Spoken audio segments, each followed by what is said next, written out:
So I gotta ask, who's had a better career, Kyrie Irving or Steve Nash? If you were to retire him right now, whose career would you want?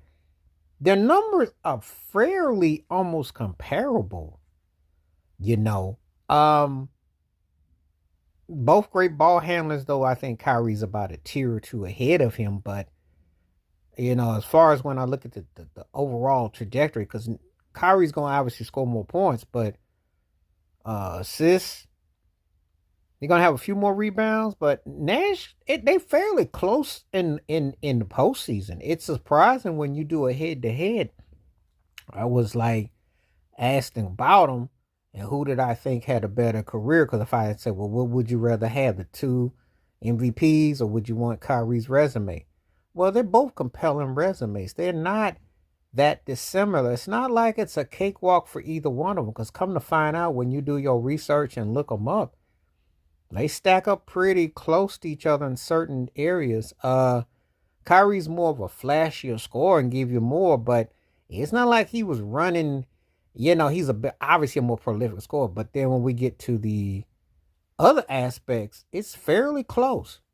Rebound. Now Kyrie's a better defensive player with block shots and steals, but when I get to assists and rebounds, it's not that far off. Postseason scoring, not that far off. So asking me who would I take, that's pretty interesting. Who did I think was more of a leader of the two?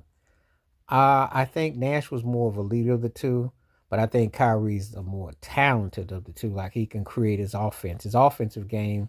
He's underrated on his defense. So I think in that regards, but it's not something that you sit up there and you aren't like, because you got to think about it for a moment. I mean, it's pretty compelling. Uh, when I was up there thinking about both of them, it's like, that's not, sometimes when you see two people being debated, you think, oh, it's going to be a blowout because of perception. Nash's second half of his career, had that Nash that went to Phoenix under D'Antoni's system through the trajectory of his career, this could be even closer. This could even actually, Nash might crack closer into the higher echelons of the 6 through 10 slot. That's where as high as I can go. I can't, obviously, you ain't Steph, you ain't Magic, you ain't Oscar Robinson, you ain't Isaiah Thomas, you're not John Stockton. Those guys are off limits. And then we get to Jason Kidd. So then you're working in that 6 through 10 room. So, they both had their pros, they both had their cons. It's pluses and minuses with both of them. Um, Kyrie's one of those guys, he can go off like a firecracker.